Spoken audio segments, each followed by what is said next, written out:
Hello guys.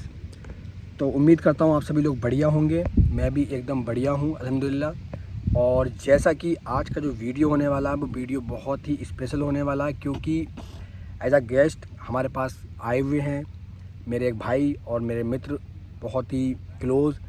तो मैं उनसे उनके बारे में और सारी चीज़ों के बारे में, और तुमने आइडिया लगा लिया होगा वो कहाँ से हैं, किस कंट्री से हैं, तो हम बहुत सारी चीज़ जानने वाले हैं इस वीडियो में। और बहुत ही इंटरेस्टफुल होने वाली है वीडियो, तो वीडियो में बने रहें। और मैं आपको उनके रूबरू कराता हूँ तो मुशायरे की तरह हो गया, सॉरी। तो मैं आपको उनसे मिलवाता हूँ। चलिए, ये सामने हैं। हेलो एवरीवन, मेरा नाम है बिलाल और जैसा कि आपने थंबनेल और टाइटल देख लिया होगा, मैं बिलोंग करता हूँ इंडिया से, यूपी से, और मैं माल्टा में रहता हूँ। अभी करेंटली एज अ जॉब कर रहा हूँ एज अ इंटीरियर डिज़ाइनर। और मैं माल्टा 2 साल पहले आया था 2022 में सितंबर में फॉर माय मास्टर्स। लोगों को पता है क्या, लोगों को कन्फ्यूजन बहुत हो जाती है हाँ। कि माल्टा से हैं, पोलैंड में क्या मतलब ये संग में, तो मैं पोलैंड से हूँ तो संग में बात है। तो बता दूँ भाई, ये वेकेशन पे पोलैंड आए हुए हैं मेरे पास में, ठीक है। हाँ, आप कंटिन्यू। ओके। हाँ हाँ, हो जाता है कि भाई ये तो तुम पोलैंड में हो, ये माल्टा से हैं, इस तरीके से। तो मैं 2022 सितंबर में आया था एज अ स्टूडेंट, और मास्टर्स के लिए एज अ प्रोजेक्ट मैनेजमेंट का मेरा कोर्स था। और वो मैंने 2024 फेब में मेरा कंप्लीट हुआ। उसके बाद मैं अब जॉब कर रहा हूँ as a interior designer and project coordinator. Interior designing इसलिए क्योंकि मेरा बैचलर्स इंटीरियर डिज़ाइनिंग में था। और अब यहाँ पर वेकेशन पे मैं आया था, अयाज भाई और काफ़ी दोस्त यहाँ रहते हैं, तो मैं बस घूम रहा हूँ यहाँ पर। शुक्रिया उसके लिए बहुत बहुत, आप आए, बहुत अच्छा लगा। तो मुझे ये बताओ बिलाल भाई, तुम्हारा कैसे प्लान हुआ इंडिया से कि मैं पोलैंड ही, सॉरी माल्टा ही जाऊँ। मुझे पोलैंड बहुत बार रिपीट होता है बार बार हाँ। कि मैं माल्टा ही जाऊँ। कोई तुम्हारा फ्रेंड वहाँ पे था ऑलरेडी पहले से, या कुछ सुन रखा था लोगों से? एक्चुअली ये बस कोइंसिडेंटली हो गया मेरा माल्टा का। माल्टा से पहले 2-3 और कंट्रीज़ में अप्लाई किया था मैंने। जर्मन में किया था, और आपका पोलैंड में भी इवन किया था मेरा। अच्छा, पोलैंड भी किया था। पोलैंड का क्या हुआ था? पोलैंड में मैंने अप्लाई किया था स्टूडेंट वीज़े के लिए, और वेस्टुला यूनिवर्सिटी है शायद वारसाबा में। अच्छा, तो वहाँ मैंने अप्लाई किया था, पर अनफॉर्चुनेटली मेरा हो नहीं पाया था।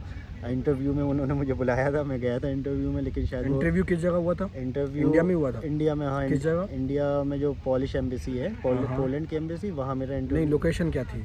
दिल्ली का? न्यू दिल्ली। न्यू दिल्ली में? न्यू दिल्ली अच्छा, थी। अच्छा। तो शायद कन्वेंस नहीं कर पाया उन्हें, तो इस वजह से मुझे वीज़ा नहीं मिला। अच्छा, उन दिनों कोविड भी चल रहा था, 2020 की बात है तो ये। बहुत ज़्यादा तो सीरियस टाइम शायद था। ये भी एक रीज़न रहा होगा। फिर उसके बाद फिर एकदम किसी फ्रेंड ने मुझे सजेस्ट किया कि यू शुड अप्लाई फॉर माल्टा। और फिर मैंने जब माल्टा के लिए रिसर्च करना शुरू करी, कॉलेजेस देखे, वहाँ पर काफ़ी अच्छे अच्छे कॉलेजेस हैं, पर यूनिवर्सिटी एक ही है वहाँ पर, यूनिवर्सिटी ऑफ माल्टा। बट तो माल्टा में किस यूनिवर्सिटी से करा तो कर रहे हो? तो मेरा जो तो कॉलेज कंप्लीट हो गया? हाँ। हाँ, मेरा कंप्लीट हो गया। वो कॉलेज था, वो एफिलेटेड था यूके की यूनिवर्सिटी से। अच्छा। यूके की एक डरबाई यूनिवर्सिटी ऑफ डरबी, तो उससे एफिलेटेड था। तो उन्होंने मुझे जो है वही प्रोग्राम कराया था।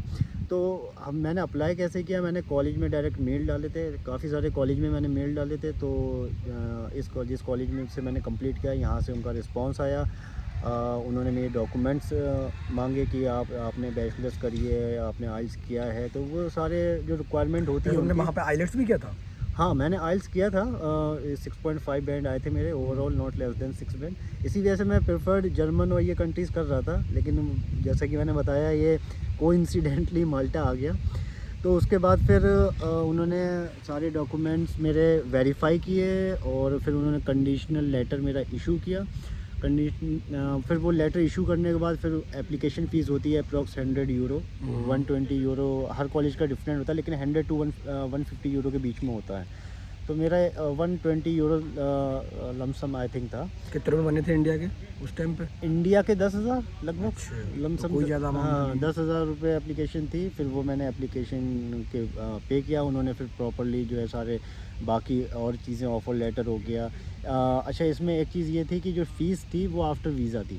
अच्छा, तो ये अब बहुत बढ़िया चीज़ थी। हाँ हाँ, ये चीज़। ये मैंने एक चीज़ नोटिस की है, जितनी भी यूरोपियन कंट्री हैं, इनकी कोई भी चीज़ें हैं वो इतने ज़्यादा जेन्युइन प्रोसेस में हैं कि बंदे को किसी भी तरह का कोई डाउट नहीं होगा। और मतलब पूरा सेटिस्फाई होगा बंदा। हाँ, आई मीन मुझे लगता है कि अगर प्रॉपर तरीके से थोड़ा सा रिसर्च करे, R&D करे अगर, तो बेहतर तरीके से वो खुद गाइडेंस ले सकता है खुद से। उसको किसी एजेंट या किसी की ज़रूरत नहीं पड़ेगी। अगर वो फॉर एग्जांपल के तौर पे मुझे माल्टा जाना है, मुझे माल्टा में सारे कॉलेज की लिस्ट आप गूगल में सर्च करोगे, सारे कॉलेजेस आ जाएंगे, ईमेल आईडी होती है उस पर, ठीक है। तो आप सबको ईमेल कर दो, वो रिप्लाई करते ही करते हैं, ठीक है। चाहे वो उसी टाइम करें या चाहे वो 2 दिन बाद करें, दे विल रिप्लाई यू, ठीक है। उसके बाद फिर डॉक्यूमेंटेशन जैसे मैंने बताया, मैंने भेजा, फिर उन्होंने सारे डॉक्यूमेंट्स भेजे। फिर उसके बाद आया अपॉइंटमेंट लेने का माल्टा में, माल्टा के अपॉइंटमेंट के लिए। तो VFS से अपॉइंटमेंट बुक किया, और वहाँ मैंने अपने सारे डॉक्यूमेंट सबमिट किए, बायोमेट्रिक हुई मेरी वहाँ। अच्छा, सब कुछ तुमने सेल्फ किया, किसी के भी हाँ, कोई? नहीं, मैंने सब सेल्फ किया। बस मेरा एक फ्रेंड है, उसने थोड़ा सा मुझे गाइडेंस दी है, मैं ये नहीं अच्छा, कह उसके रहा बारे हूँ में बताया हाँ, उसने ये बोला था कि और कौन कौन से डॉक्यूमेंट्स चाहिए, जैसे कि अच्छा फादर का स्पॉन्सरशिप लेटर हो गया, ठीक है, बैंक स्टेटमेंट हो गई। अच्छा, वो स्पॉन्सर कर रहे हैं उस हाँ, चीज़ को कि कि हाँ, पेरेंट्स आपके कर रहे हैं, ठीक है। तो अच्छा, अगर मान लीजिए इन केस किसी रेयर केस में मान लीजिए किसी के फादर्स नहीं है और तब कोई स्पॉन्सर भी जो गार्जियन हो उसका, गार्जियन फैमिली से ही हो कोई? फैमिली से हो या इवन कोई सपोर्ट करता अंकल वगैरह हो, तो वो भी कर सकते हैं। वो स्टैम्प पेपर होता है ना, उस पर पूरा लिखा हुआ होता है कि आप सपोर्ट कर रहे हो इसको। तो और फिर बैंक स्टेटमेंट लगती है। अच्छा, बैंक स्टेटमेंट कितना क्या बैंक था? उस टाइम जब मैं आया था तो अप्रोक्स 8 to 10 लाख होना चाहिए। बैंक स्टेटमेंट में? हाँ, वो बैंक में? बैंक में इतना मतलब था। अब तो अच्छा। अब मुझे अब इतना, तो और ज़्यादा हो अब गया तो होगा। ज़्यादा कर दिया होगा, लेकिन उस टाइम इतना था। नहीं नहीं, अब तो लेकिन तुम्हारे बैंक अकाउंट में और ज़्यादा हो गया होगा, ये बोल रहे हो? ले, अच्छा, लेकिन एक चीज़ ये है कि वो ब्लॉक नहीं है कि जैसे कि आप अगर कनाडा जा रहे हो तो कनाडा में आप 7 लाख 10 लाख रुपए का आपका ब्लॉक अकाउंट अपना करवाना पड़ेगा, उसके बाद थोड़े थोड़े करके निकाल सकते हो। पर उसमें ऐसा नहीं है, इसमें सिर्फ बैंक स्टेटमेंट आप दिखाएं, बाद में आप निकाल लें, कोई फ़र्क नहीं अच्छा पड़ रहा है। अच्छा। बस खाली आपको एम्बेसी में आपको दिखाना होता है कि आपके पास इनफ फंड है। अच्छा, उस टाइम पे कोई तुम्हारी एम्बेसी फीस चार्ज वगैरह भी गया था क्या? हाँ, VFS वालों ने जो चार्ज लिया था वो 8500 लमसम था उस टाइम। अब शायद बढ़ गया हो या घट गया हो, I don't have any idea. और उसके बाद फिर जब VFS में मेरी बायोमेट्रिक हुई, बायोमेट्रिक के बाद फिर उन्होंने कुछ दिन के बाद मेरी डेट आई फॉर अ इंटरव्यू माल्टा की एम्बेसी में। या आई हैव लाइटर दे देना। No problem brother. देखो, दिस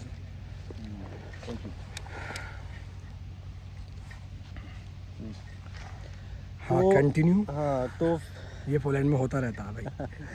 तो फिर मेरा अपॉइंटमेंट आ गया था एम्बेसी से, माल्टा एम्बेसी से। वहाँ मेरा इंटरव्यू हुआ अप्रॉक्स 25 to 30 मिनट्स, आधे घंटे का इंटरव्यू हुआ।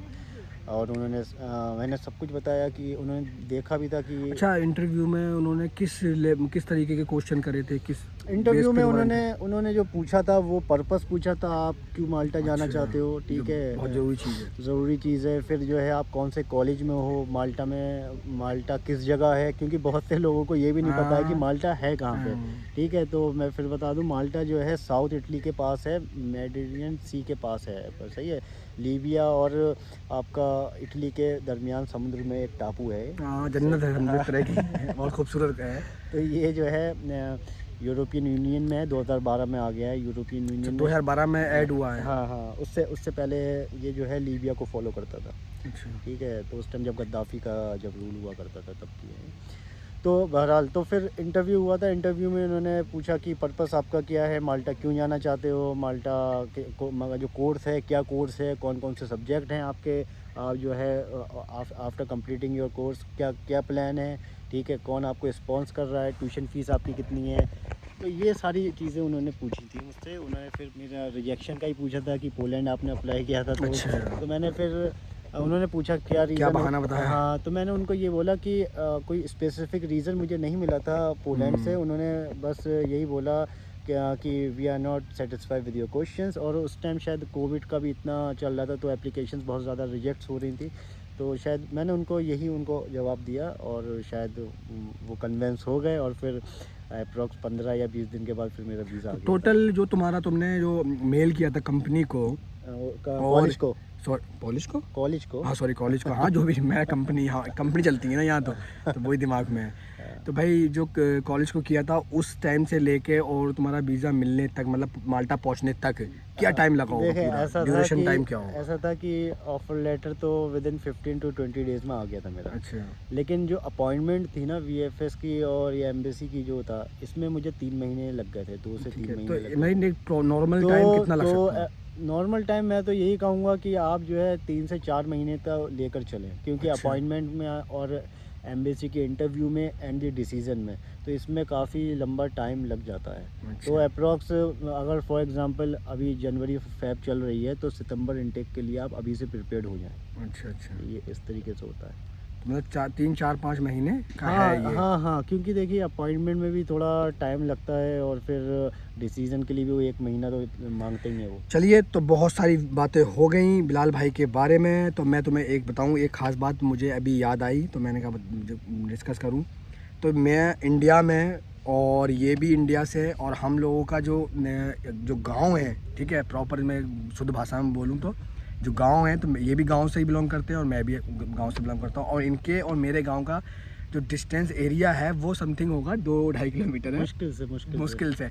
और हम वहाँ पे ऐसा नहीं है कि कभी दूसरे को मिले ना हो। बहुत बार, कई बार ये बाइक से जा रहे हैं अपने गांव को, तो मैं, क्योंकि मेरा गांव, इनके मार्केट एरिया से मेरा गांव बीच में पड़ता है, इनका गांव थोड़ा आउटर साइड में है, ठीक है, तो मेरा ज़्यादा उधर कम होता है। लेकिन ये आते रहते हैं प्रॉपर अमरिया मार्केट में हमेशा। तो बहुत बार हम एक दूसरे से फेसिड हुए हैं, लेकिन कभी भी कोई कनेक्शन नहीं हुआ, कभी मुलाकात नहीं हुई, एक बंदा कौन है कौन नहीं है। और फिर यहाँ आज ऐसा चीज़ें हुई, मतलब ऐसा कुछ, और आज मेरे पास बैठे हैं, और तो ये मतलब क्या है, मतलब एक अलग ही है यार, मतलब क्योंकि इंसान को किसी को भी कहीं भी मिलना हो, हाँ, ये तो सही कह रहे हो, पता नहीं कौन कहाँ मिल गया। अपना कितने करीब के थे, जानते हो, तुम भी स्टडी उसमें फील्ड में थे, मैं भी स्टडी फील्ड में था, तुम भी, मतलब हम दोनों एक ही यंग मतलब एक ही एज के हैं, एक ही एज के हैं, तो और इतना कोई दूर भी नहीं है, कभी भी कहीं पे मुलाकात हो सकती थी। और भाई क्या हाल है, फेसबुक पे भी हम लोग शायद हैं एक दूसरे से फ्रेंड, लेकिन नॉर्मल फ्रेंड है, ये कभी नहीं कि बात हुई हो, कुछ भी ऐसा कुछ भी नहीं हुआ। तो मुझसे शायद कई सालों से ऐड हो। हाँ, बहुत सालों से, हाँ, कभी हाय हेलो नहीं हुई। और ये भी नहीं कि मुझे पता हो कि ये कोई है, कुछ नहीं, मुझे पता नहीं। लेकिन आज देख रहे हो कि ये माल्टा में होंगे, फिर वहाँ से यहाँ इनका आना हुआ, फिर मतलब सब कोइंसिडेंट है, और सब किस्मत है। चलिए, तो बहुत अच्छा लगा। और तो भाई इस वीडियो को देखने के बाद जो भी आपके माइंड में क्वेश्चन क्रिएट हो, मतलब माल्टा से रिलेटेड, ठीक है, स्टडी वीज़े के से रिलेटेड या कोई वर्क वीज़े से रिलेटेड, माल्टा के जो भी हों, तो वो आप मुझे इसमें कमेंट कर सकते हैं, क्योंकि बिलाल भाई अभी हैं यहाँ पे, मैं इनसे डिस्कस कर लूँगा, और मतलब इन फ्यूचर में उस पर भी जो है काम कर सकता हूँ। तो बाकी अभी हम बिलाल भाई के संग में और बहुत सारी वीडियो बनाने वाले हैं, जैसे कि बताया था मुझे, जैसे एक वीज़ा अवेयरनेस बहुत ज़्यादा ज़रूरी है माल्टा के लिए स्पेशली, क्योंकि वहाँ बहुत फ्रॉड भी चल रही है। और दूसरा हमारा के एक क्या काम वगैरह रहते हैं, जॉब अपॉर्चुनिटीज़ और क्या है वहाँ पर। तीसरा सबसे मेन टॉपिक जो है वो होने वाला है कि यहाँ माल्टा और पोलैंड का डिफरेंस क्या है चीज़ों में, ये बहुत ज़रूरी है, क्योंकि मुझे बहुत, मतलब वो हूँ मैं एक्साइटेड कि भाई मैं जानूँ कि क्या है, क्योंकि मैं पोलैंड तो मैंने पूरा कर लिया है कवर, चीज़ों को समझ लिया, लेकिन माल्टा में क्या चल रहा है वो जानेंगे अगली वीडियो में। तो तब तक के लिए टाटा बाय बाय, और लाइक करो वीडियो को दबा के।